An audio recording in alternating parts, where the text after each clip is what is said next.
Rodney Harrison joining us this morning here on the show. Rodney, good morning. How you doing? Good morning. I'm doing well. How are you, sir? Doing great, bud. Thanks so much for joining us, man. I appreciate the time. And we were just discussing the New Orleans Saints. Can you put a finger on why the Saints offense has not been as explosive the last month plus as we saw in the early goings of the year? I can't. It's very difficult to see. I just think that, a lot of times when you have young players, they're trying to figure out where to go, how long the season is, and that's the problem. We looked at the New England Patriots and see them struggle.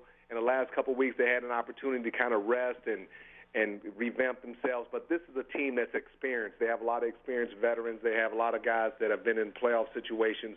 And I don't get it with the Saints. They just seem like they're a step off. Is Sean Payton the gutsiest coach left out of the Final Four? Excuse me? Is Sean Payton the gutsiest coach left out of the Final Four after that fake punt conversion deep in his own territory yesterday? What do you mean? I don't understand the question. Gutsiest just in terms of going for it aggressively, fourth down situations. situations. I'm sorry. Yeah. I mean, this is something that he's been. I mean, this is a trend with all the coaches we see being aggressive. Matt Nagy and Doug Peterson and all those guys. But Sean Payton, I mean, he has a lot of confidence in his offense, and he should. He's got a lot of weapons. They do a great job of spreading the ball around. I think having Ted Ginn Jr. back, I think that's huge for him. But obviously, man, Michael Thomas, how do you not double-team him and take him out the game if you're the defense? It's just inexplicable to me. Just like, you have an opportunity to take away the one guy that can hurt you, and yet he has the biggest game of all the receivers. Yeah, Michael Thomas, 171 yesterday for the New Orleans Saints. Rodney Harrison joins us here on the show. If you're the Eagles, do you think it's an easy decision to let go of Nick Foles after that, or do you think there's part of them that is wondering, boy, do we really let this guy go in the offseason? I don't think it's ever an easy decision when you're letting a really good player go. The way he's kind of the belief that he's put in this team and the type of character that he has. When you lose a guy like Nick Foles, it's not just his playmaking ability, but it's the leadership, it's everything that he stands for. These guys believe in him. And I don't think it's an easy choice, but I think the most logical choice is, hey, we're going to commit to Carson Wentz, and we're going to trade Nick Foles away, hopefully get a number 1 and number 2 pick, and continue to build this team. This team is still a very good team. I think they do have to address the running game. They have to find a way, either a running back to get more consistent, to take a little pressure off of Carson Wentz.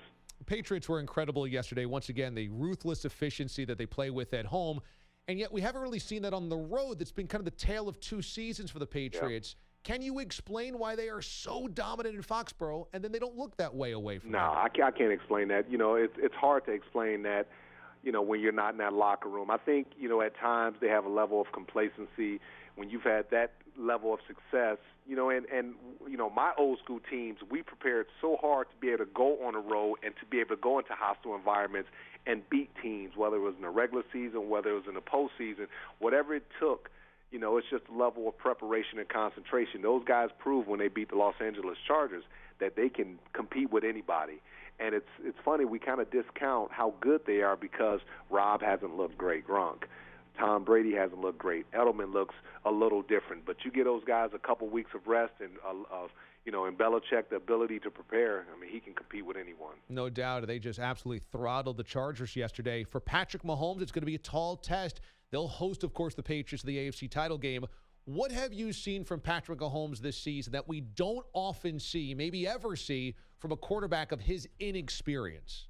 Well, I mean, just he's unfazed by mistakes. I can say he's truly unfazed. Like, you look at all the quarterbacks, and when they make mistakes, they get upset, and even veteran quarterbacks, sometimes it sticks with them, and they lose their confidence. This kid, not him. It fires him up. If he makes a mistake, it just ticks him off to the point where he wants to come back and make 2 or 3 more plays in order to replace it. And I love that. I love that about him. I've never had a chance until this Saturday to watch him up close and personal, and just to see how tall he is. I thought he was like 6'1". It was really neat seeing how big he was and just how mature and how just kind of, for me personally, I can tell a lot about a young quarterback, the way that they deal with the media and just how humble this kid is and how complimentary he is to his teammates.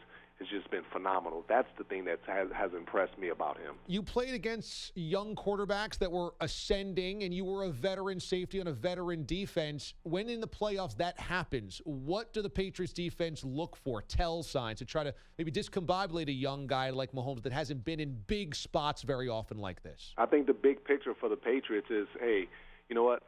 We have to stay patient defensively.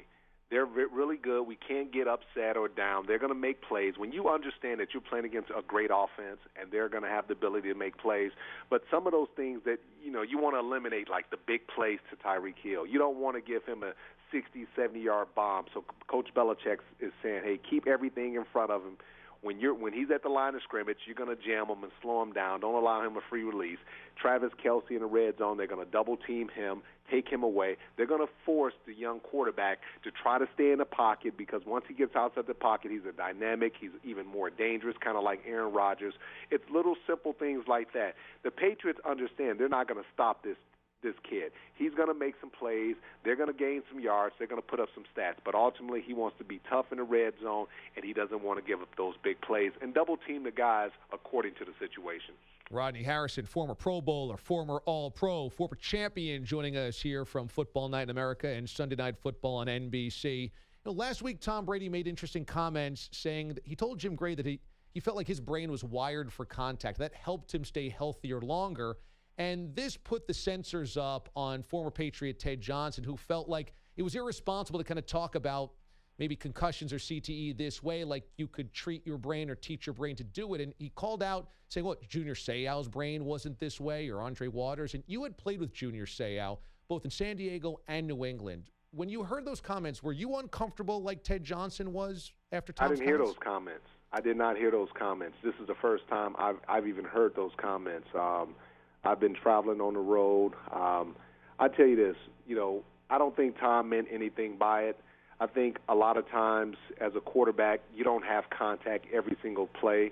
So, his response was his response. It doesn't make it right, doesn't make it wrong. That's just his experience and the way he wanted, to talk about that situation. I know a lot of guys suffer from CTE, and a lot of guys have had head injuries.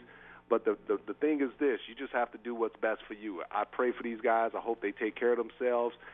I've been one of those guys that have had multiple concussions. I try to exercise, try to eat right. You never know what's going to happen to a player long-term with this. I don't think Tom Brady was trying to be sarcastic. I don't think he was trying to make light of the situation, anything like that. I know Tom as a person. I know his heart.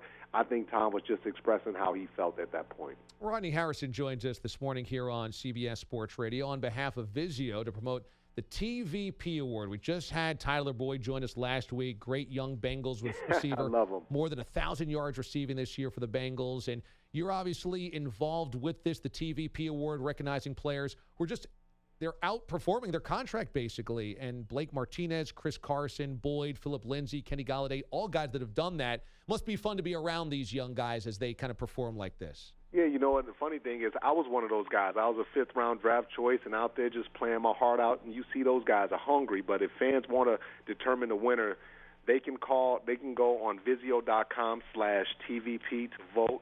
They can vote up until January 20th. And each vote, fans can enter for a chance to win their very own Vizio M-Series 70-inch television and home theater sound system.